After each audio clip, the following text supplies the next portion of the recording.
Good morning, good evening, good night, or what are you doing listening at this hour? Get to bed. Welcome to Spillin the Beans, the podcast brought to you by Given Beans, the Barra Soccer fanzine.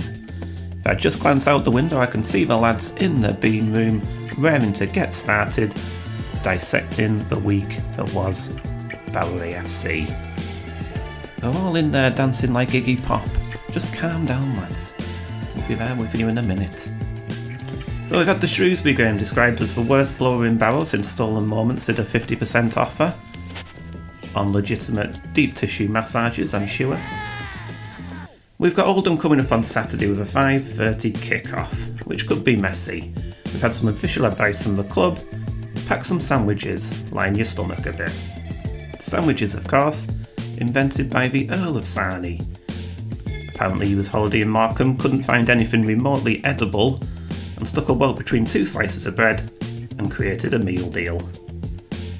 If you're travelling by train, you may well pass through Oldham Mumps, the most revoltingly named station in England, right up there with Grange over smallpox and Askham super diarrhea. I once stayed in a sub-Travelodge hotel in Oldham. The walls were so thin you could hear next door scratching the bumhole. At least I hope that's what we were doing. Mass and separation, that's a key to good soundproofing, isn't it? And also the precursor to many a divorce. Anyway, enough of this nonsense. Let's crack on with the show. Here's Jonathan. Wow, what have we done? Letting old Punk's meme master do the intros. Dread to think this week, scratching bum holes in travel lodges in Oldham. What's ever next? But let's crack on, eh? Let's meet the guests. Meet the gang, 'cause the boys are here. The boys to entertain you. Yes, so we've got a completely new panel tonight. Well, we've had one Matt and many before. Why not bring in another one? Andy, how are you? I'm very well, thank you. Thanks for having me on. Good stuff. And he's joined by Mr. Bell himself. Fraser, how's it going? Good evening, Jonny. I'm very well, thank you, and very pleased to make my debut on the podcast. How excited are you on a scale of 1 to 10? Oh, a good 9.5. Very excited. I've got all kinds of things scribbled down. It's just a case of translating it into some amusing content for our listeners to enjoy. And you come dressed as Mark Chapman tonight as well, from the new Match of Day presenter. I have come dressed as Mark Chapman. Myself and Mark, both University of Hull alumnus, along with all kinds of other dubious characters, shall we say. There we go. So let's get into it. That was the week that was. It's over. Let it go. Storm Amy 2, Barrow and Shrewsbury 0. Andy was at the game on Saturday. What was your thoughts of that blustery affair? Certainly was. I mean, I covered this a little bit in the report, and, games are always only ever called off for things that could damage the players' sort of safety. But high winds, nothing kills a football match in terms of its competitive sort of nature, and as a spectacle, as an aesthetic product, it's a dead game. I just can't. I approach these games. I was always going to go. It was filled with dread. You got your casual fans paying, north of 20 quid now, who's going to come away from that game, I think, and think, what the heck was that? But there's nothing the club can do about it. It wasn't a game of football. It should have been called off. I mean, you can't really, because there's no protocol for it. I mean, there's a case I think there's a case to be made for saying aesthetically this is not going to be a game of football, and it would have been much better for everyone. Well, certainly for us to have played that in better conditions. A team like Shrewsbury, who are demonstratively not as good as us at the moment, would have been fairly happy with it, because it just evens things up, and it just it's a great level.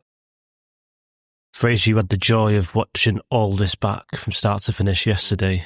First of all, how was that? Second of all, are you okay? I'm fine. No, I went in with incredibly low expectations, so I knew that there'll be like slim pickings and things to sort of look out for, incredibly minor details, things the cameraman did, players knocking each other over, various balls going out of play aimlessly, hitting the roof of the popular side.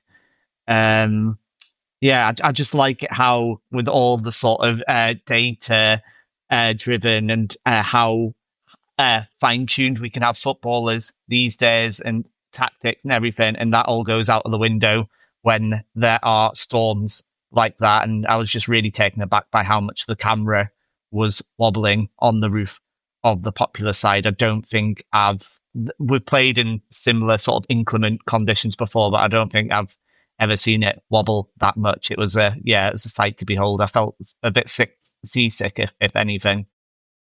Yeah, it's quite a brave place to be, that on top of the poplar side on that scaffolding rig filming. But yeah, just coming back to you, Andy. I mean, obviously the conditions made the game what it was, but that's what, if you go back to the Crewe game, that's 7 from 9. I know, speaking to Dave on the podcast last week and Ronan, there's very much almost a fear going into this game, because it was one of the games out of the 3 that felt like Barrow should have win on paper. And I think we all agreed I never like it when that's the case. I didn't think it was a given in any way, factoring the conditions to that. But you've got to kind of look back now over the last 3 games since it kind of accumulated at Bristol Rovers with that terrible run. It's 7 from 9, and that's not bad. It definitely isn't. I'm just so glad we didn't lose it. That would have killed the momentum from the last couple of games. And I think that there's a bit of gnashing of teeth after the game, I believe, on social media about us not being good enough. I don't see it that way. I think a point is fine. We didn't get beat. We didn't give the momentum to a team that's below us. We just couldn't get into any sort of goal scoring patterns that we, usually use. Set pieces, that's crossing from wide areas. You just can't do that in those conditions. I mean, some of the corners, we only had 2 corners, but they were both, you just can't do it in those conditions. So, lose a lottery. We came out with a draw. I think there's one thing for me, though. I mean, like, say, conditions aside, I mentioned last week that it was going to be the one game out of the 3 where the onus is actually on Barra to do something, to set up, to have a bit of shape, to string together some attacks, to pass the ball around a little bit and create something, where the wins previously tend to come, with the exception of that first half at Crawley, potentially. The wins have come from just really digging in, soaking up the pressure of the team and just hitting them on the counter. Do you think it's possible, Fraser, to kind of put the conditions to one side and think, actually, we didn't really see any of that? It still looked like we were kind of setting up to draw a little bit. Or do you just think the conditions just kind of overruled any opportunity to even analyse that? The conditions just overruled everything. I think it's fine to come out with a goalless draw. I know Shrewsbury are a pretty poor team, pretty poor League Two side. They're in a bit of disarray off the pitch, a bit sort of like teams you see them come down from League One, and they're sort of down towards the bottom of League Two, and they're sort of trying to halt the slide. I just think, like, I mean, we struggle to score as it is. Our football is very, very tight margins. I just don't think there was any sort of realistic possibility. I think avoiding any sort of, freak goal or accident or defeat, and that old cliche of kickstarting another team's season is key. I mean, Shrewsbury did have a few chances. Luca Houle, brilliant in that, hit the post in the first half, and they forced Stanway into a few saves in the first half. I think that they created a fair amount, but I wouldn't worry too much about it. The record books will say this was Barrow 0, Shrewsbury 0. They wouldn't say Shrewsbury coped better with the weather or Barrow didn't cope very well. It's very much draw a line under the Shrewsbury game and then move on. Yeah, it was a strange run of results actually for the bottom half. If I remember correctly, I think Charlton picked up a win as well. I was also quite surprised how many Shrewsbury brought. What was the figures from the away end? Do you know, Andy? 300 and something. There's a bit of conversation between my uncle and my cousin who was there as well. And Joe was adamant there's at least going to be 250. Phil, my uncle, wasn't sure. And it turned out to be quite well populated that list. Definitely over 300. Our stand only holds 400, and it was bare full. I think a lot of them were sheltering at the back, as you'd expect. So it's hard to say exactly how many. Yeah, it actually needs at least 250 people to hold that stand down in them conditions. So it's a good job them extra fans did make the journey. Sorry, Fraser, what were you going to say? I was just going to say one of the things I've written down is I was pretty impressed with the away contingent that travelled up from Shrewsbury. They're making quite a bit of noise. I wonder. I know Shrewsbury were known back in the day for their old stadium, Gay Meadow, where we played in an FA Cup tie way back when, was famous because it was next to a river whereby if the ball went into a river, a bloke jumped into a vessel called a coracle to retrieve a football from there. And maybe, I don't know, the camera operator was certainly interested in what was going on in Ormsgill Reservoir. I wonder if a few of them, if a ball ended up in the reservoir, would they stick a coracle in there and try and retrieve it? But there'll probably be a search and rescue operation if such a thing occurred. And yeah, I don't think any balls ended up in the reservoir. Although if a ball was going to end up in a reservoir, it would have been Saturday. He just wanted to pick out a couple of players because I think although the performance as a whole wasn't great and there's reasons for that, I just wanted to sort of give a nod to Raheem Harper. I think he's from what I've seen so far, he's a different sort of player to what we've already got in that midfield. He's not afraid to take on a pass or two. It's a bit riskier. And there's one in particular where he curled one into the air just in front of Mahoney. The wind took it, but any other day that would have been, it'd been through on the keeper. That could have been it. That could have been the goal. He can dilly-dally with the ball a little bit and get caught in possession, but I think if he gets up to speed, I think he'll finish the season strongly. Second one, Booty. I think perhaps I'm a bit more positive on Booty than other people have been. I think he's got a range of passing that, again, isn't there in the rest of the squad, I don't think. There's one particular ball in the second half, he sprayed out to Jackson onto his toe. He's perfect, given even, with the conditions. It was a sublime piece of football.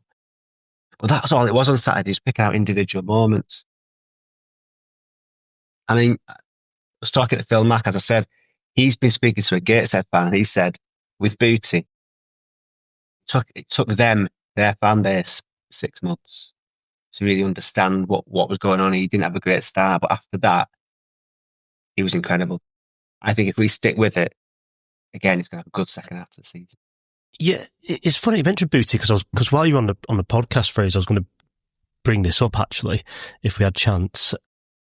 So a nice segue into that, because when we signed him in the Beans WhatsApp group, you were one of the guys, obviously having a bit of one eye in Gateshead, being up that part of the world, who said, there's a real sign, there's a real player in him. If he makes that transition into League Two, everybody who seemed to be commenting on it said that he's been a football league player pretty much for the last 2 seasons in terms of his quality. He's come up. We didn't see that. Phil, as you mentioned before, Andy, the first podcast kind of said he's been a bit of a disappointment so far. We're not seeing a lot from him. And also Jordan is an Oldham fan who lives a couple of doors down from me. When he's going to come on the podcast later on, I think he's left a message with his opinions on this coming fixture. One of the questions he asked was, how's Regan Booty getting on? Gateshead wouldn't sell him to Oldham last year because Oldham were direct playoff contenders with them. So what have you seen him before he came to Barrow Fraser, seeing how he's kind of bedded in and bringing back in then what Andy was mentioning about a recent kind of uptick in his form? He was held in really high regard at Gateshead. I know there's a few sort of Gateshead the Heed supporters on social media who I think they were pretty stunned that they've held on to him during various transfer windows. he's technically very good. Gates said under our good friend Mike Williamson, and then Rob Elliott, who was poached went to manage Crawley, played this very sort of slick passing football, very sort of not the sort of football we play, but that very sort of Pep Guardiola inspired lower league football, so very possession based. And I think like that suited him down to the ground. He's alongside former Barrow players like Joe Grayson, who's very comfortable with the ball at his feet. They're playing some really nice football and it was a relatively sort of small budget of players sort of identified to play that way. And I thought when we brought him in, I think it's really, really good signing. I think it's really, really promising signing. But there is that sort of idea when I remember last season when Millwall signed Macaulay Langstaff from Notts County, but there was concerns among the chattering classes that he wasn't suited to Millwall's direct style of football because he played that sort of progressive style of football at Notts County. And I think that's maybe what I've feared with Booty a bit, that he's we've signed a really, really good player, but I'm not sure if he's like the perfect fit for the way we play, albeit it is early days. And I think with a lot of these players, they need time to bed in. There's some that I think have really hit the ground running sooner than expected. I've been impressed by Earring. Shipley, from an attacking point of view, has been good. Defensively, he's improved recently, and it's just going to take a while to really unpack. And I think, as Andy said, he's quite a unique sort of footballer who, he's a bit of a one-off, a good player who will hopefully come good and be able to adapt to the way we play, which is not having lots of the ball compared to Gateshead, who had all of the ball. Yeah. Well, let's hope.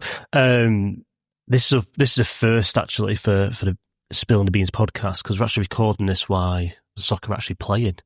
It's Tuesday night here, and it looks like we're just about to be beat at home by Tranmere. Oh, it's just gone full time now, so the full time whistle is just blown. It's 2-1 to Tranmere. Went 1-0 up, Newby scoring, and then Tranmere equalised and scored on late. That puts us at the rock bottom of the Virtue Trophy. Is anybody bothered? I suppose come back to you actually, Fraser, quickly on that, because you're the one who said before that dreaded Blackpool game that was an opportunity for us to get a bit more game time and kick on a little bit. That certainly didn't happen there, and it's not happened again now in this fixture tonight. Do we just write this off now? Yeah, I think it's one of those that we write off, and I don't know. I'm not coming out with like zany opinions for the sake of it, but I think before the Blackpool game, I was like, there's quite a lot of players who could do with game time and settling in. But unfortunately, that was a bit of a disaster. So Blackpool have since disposed of the services of Steve Bruce and Steve Clements and various other Steves. I think there's still a few Steves left there in caretaker capacity. They had a point to prove. They had their pretty much first team out. We had a group of players lacking confidence. I did want to see us sort of, I don't know, because we haven't had the Carabao Cup run we had last season. Could have potentially given it a go, but it is a bit of a nice to have. And like in the last week or so, we've learned that poor Kerr Smith has suffered another what looks like a serious injury, and he would have no doubt started in one of the centre half berths this evening. And I think that there was complete absence of Raglan and MJ Williams in there this evening. So like you've got to hold players back for the league, which is the most important competition. Yeah. Unfortunately. Andy, any virtue signalling from you? I mean, yeah, it doesn't. I mean, I won't be busting out the John Mellish crying gif this evening. I'm not that bothered about it. I mean, it's nice to see players get a game time. It was nice to see Elliot Newby score. It's more games than we need, isn't it? And I think with a smallish squad, getting smaller by the minute, we just don't need it. The tournament is it's trundling along, and I don't think it's liked by anyone. It's ripe for a reboot or just get rid of it. Yeah, so I think that's in 2 consecutive weeks now. We've binned the Lancashire Cup and we've binned the Virtue Trophy. So, yeah. I wouldn't go that far with the Lancashire Cup. But no, yeah. we didn't, to be fair. We said there was certainly a bit of romance about it. It was more, I suppose, just what it's kind of become and what it was. But yeah, let's move on. Let's check the Beans inbox to see if anybody's called into HQ with their views on the upcoming Oldham game. Hello, you've reached the offices of Given Beans. All our Beans operatives are busy getting it forward at the moment. Please leave your message after the beep. Hi lads, this is Jordan from Middleton. I've supported Oldham since I was a kid. I've not had much to get excited about because I was born in 1990, so I've only seen us really in League One and below. I'd say the highlights of my time supporting the club were York away in the playoffs, where I think 90% of the fans went there with no expectations of beating York because they're such a good side. So that was a great game to be at. Wembley, of course, winning the National League playoffs. And then probably say Everton away in the early 2000s, knocking them out in the FA Cup in front of 2,000 fans. My assessment of the season so far, we've been all right. We've looked good. We've held our own against most teams.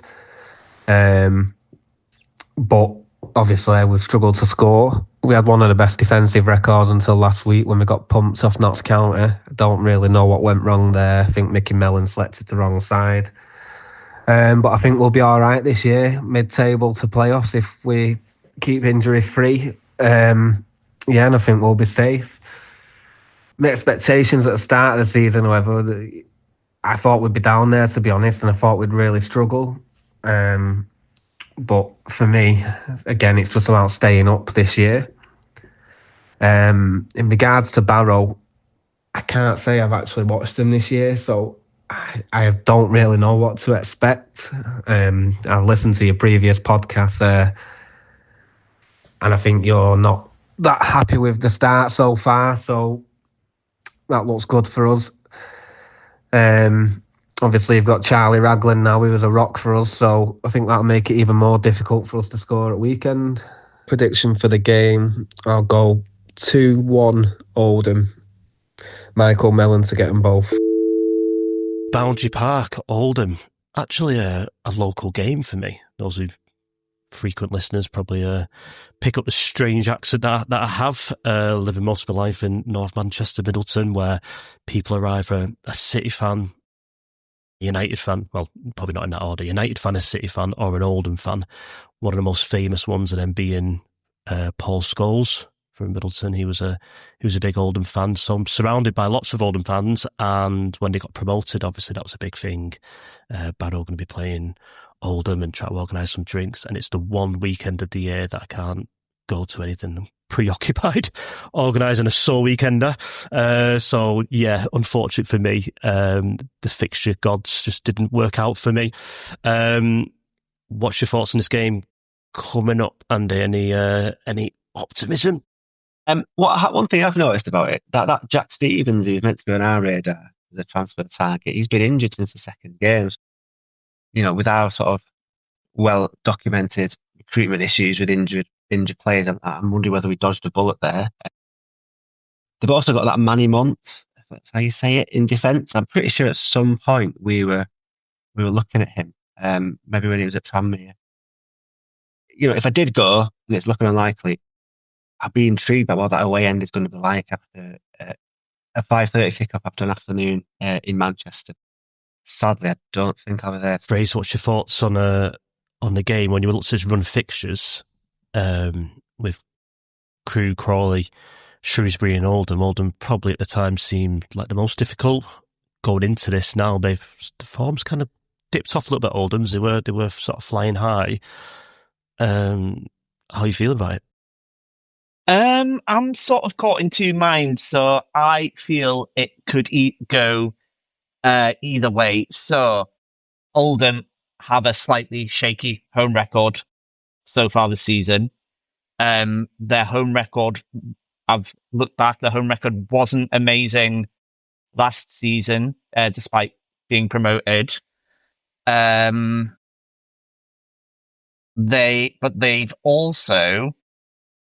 They've got the most clean sheets in the league. They people won't like to hear this because the XG isn't everyone's cup of tea. They've got the second highest XG in the league, but they're clearly not following through with that. So they're playing some good football according to the numbers. They're very direct on balls, crosses. We know what happened when Swindon played against us.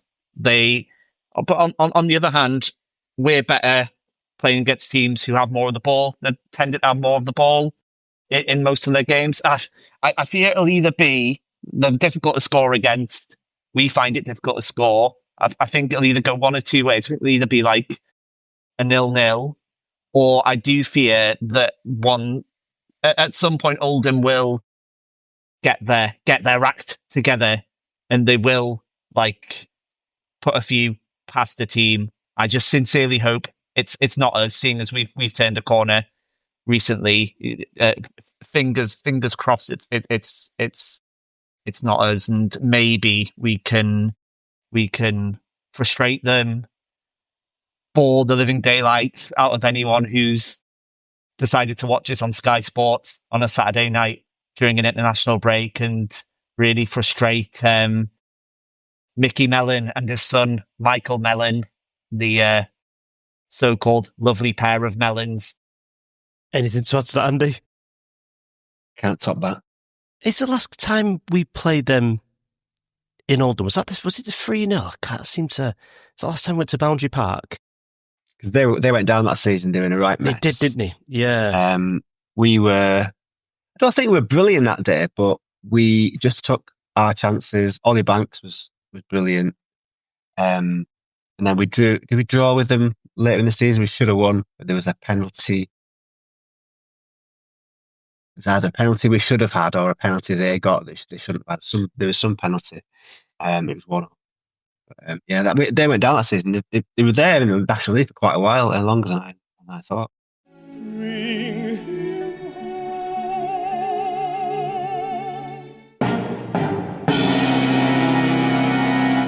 Bring them home. What's been going on in the world of Barra soccer ex-players? Andy, have you got? I mean, I wanted to go a bit left field. I wanted to put the spotlight on Ty Warren at Grimsby. He's been playing pretty much every game this season at centre half. They've got a decent defensive record. Conceded one more than us, but they're sat in third, so obviously scoring a lot more. They beat Salford away on Saturday with a clean sheet, but I suppose it's in the League Cup where I think a lot of people noticed him or remembered him because they beat United obviously in Sheffield Wednesday in the League Cup. I was always a Warren apologist when he was here with us. I liked his attacking intent, and I think he was deceptively physical because he was able to score a few headers while he was here. So I'm not that surprised that he's adapted to centre half. He's obviously more right-sided when he's with us. Let's see where Grimsby end up at the end of the season, I suppose. It's not like it's only 10 games in or whatever. What we wouldn't give right now for a solid centre half. We could play on the right as well, but there you go. Bring Oldham home. It was a bumper crop of former players who are ripe to be brought home. I'll just run through them now. So, Kyle Cameron, he's friend of the fanzine. He scored V60 connoisseur. Kyle Cameron scored for Bromley, which was nice to see, as long as he doesn't do it against us. If he's listening, which I don't think he is, don't you dare celebrate, Kyle. Andy Dallas also scored for Southend in the Vanarama National League, as did Jacob Wakeling for Andy Wing's former side, the Solihull Moors.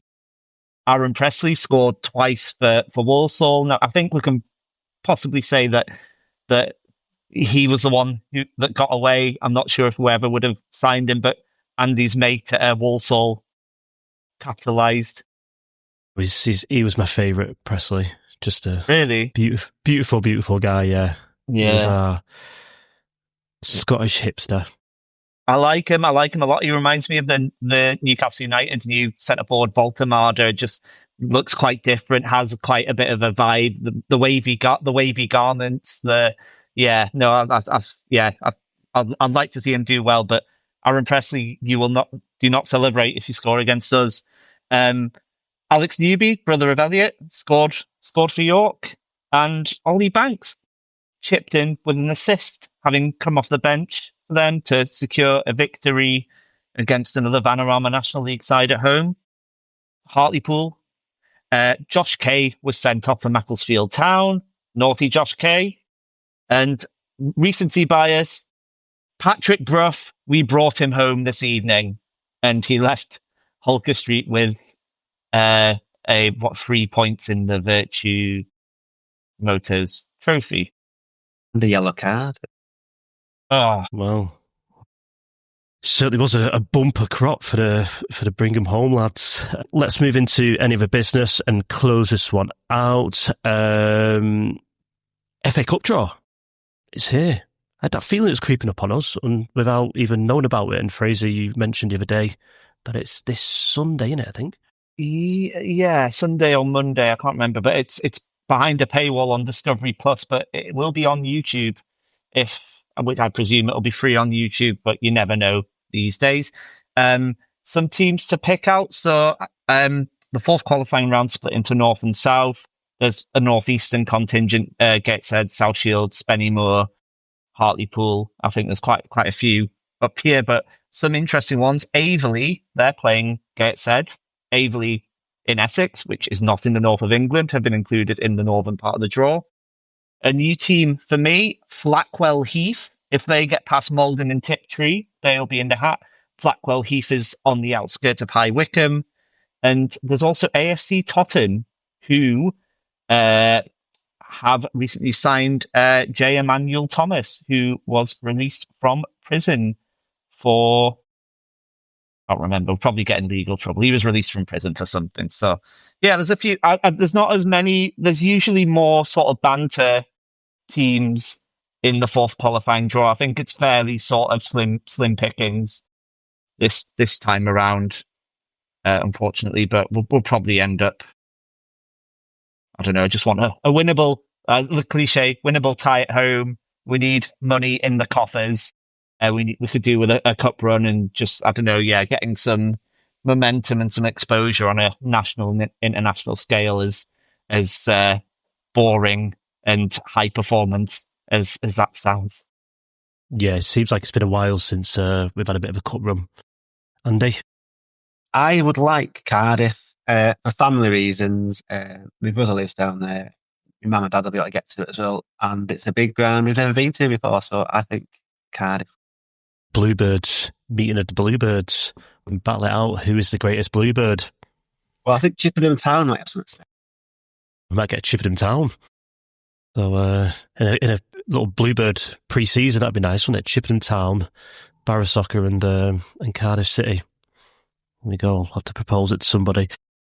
Yeah, and just to kind of finish up here, as mentioned there before, briefly, the Bluebirds Trust have still got tickets for the bus to Oldham. I think they're priced at £25, so snap them up. They will go as people make last-minute decisions to get to the game this Saturday. And also Walsall away, I think that's priced at £40. So get on board, support the Trust, follow Barra Soccer away.